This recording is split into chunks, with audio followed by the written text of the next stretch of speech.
Okay, that was a Nintendo Direct. By the way, go White Sox, baby. They just won the division. First time in 13 years, baby. Let's go. Sorry, I needed to get that in there. I'm pretty excited. All right, I'm already seeing some mixed reactions to this Nintendo Direct. Some good, some bad, some in between. Let's talk about some of the highlights as well as a pretty big Hollywood announcement.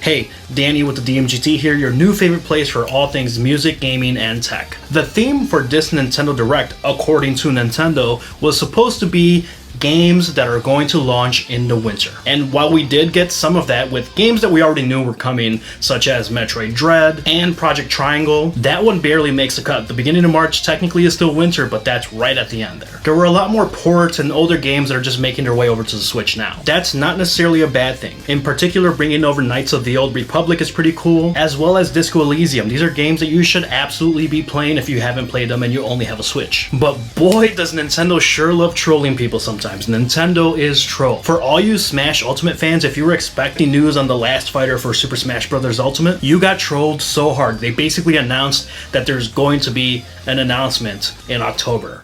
Before we show you our next video, we have some news about the last fighter for the Super Smash Bros. Ultimate game. Mr. Sakurai, the game's director, will reveal this fighter in the final Mr. Sakurai Presents video on October 5th.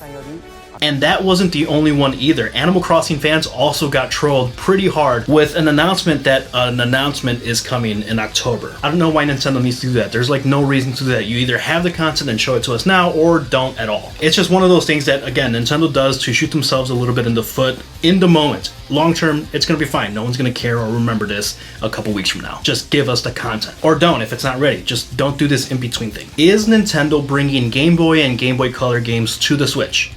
No. Instead, what you're getting is Nintendo 64 and Sega Genesis games. Yeah, that one definitely caught me a little bit by surprise, and it was a welcome one for sure. However, I will say that I don't love that Nintendo is nickel and diming you, and it's going to be an additional cost to Nintendo Online. And pretty much the same thing goes for the new wireless N64 type controllers and the Sega Genesis wireless controller for the Switch. I understand that there's costs associated with bringing these controllers over to the Switch and making them wireless, but they're old controllers and they're not really going to transfer well to existing games, so paying $50 just to play emulations of games for the N64 Sega Genesis on the Switch is way too much money. While my immediate reaction was to be excited and looking forward to those games, looking back at it, the additional cost monthly that we don't know yet, and $50 controllers that basically only have a specific use case doesn't really cut it for me. Although you could skip the controller, so it's not that big of a deal, but still something to keep in mind. But hey, at least the Animal Crossing DLC that they're going to announce in October is going to be free. So that's something to look forward to, and I'm going to spin up the old island that I haven't touched in a year. As far as AAA Nintendo games go, we did get 3 new announcements. Kirby and the Forgotten Land,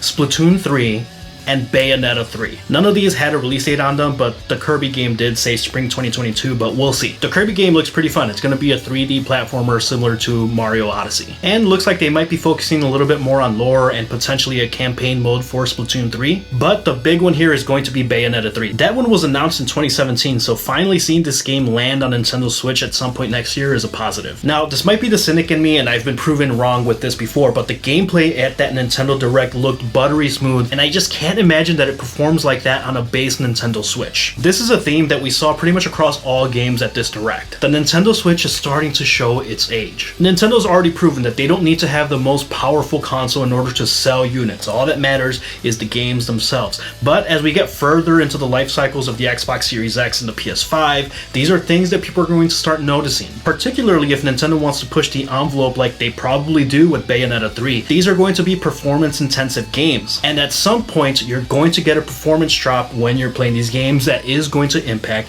your playability. I don't know if this means that a Switch Pro is actually coming or not. I've been proven wrong many times before, so I'm not even going to try to speculate on that anymore. I would hate to see games that are highly anticipated and games that I'm looking forward to playing get overshadowed by the lack of ability to perform well on an aging console. So on the game side, there's definitely some games I'm looking forward to. There's going to be some Castlevania games coming out, some other platformers and RPGs. Honestly, Metroid Dread is the big one that I'm looking forward to next. That pretty much wraps it up on the game game side, we didn't get any further news on Breath of the Wild 2 or Metroid Prime 4. Neither of those games are coming before 2023. You can put a pin in that. And what was that about Hollywood news? Nintendo is allowing one of their franchises to step back onto the big screen. This is a pretty big announcement. This has nothing to do with games, really. It's more of a movie thing. But still, it's pretty big news. We're getting a new Mario movie holiday 2022, so just 1 year from now. Chris Pratt is going to be voicing Mario. Anya Taylor-Joy is going to be voicing Princess Peach. Charlie Day is going to be voicing Luigi. Jack Black gets to voice Bowser, as well as getting Keegan-Michael Key to voice Toad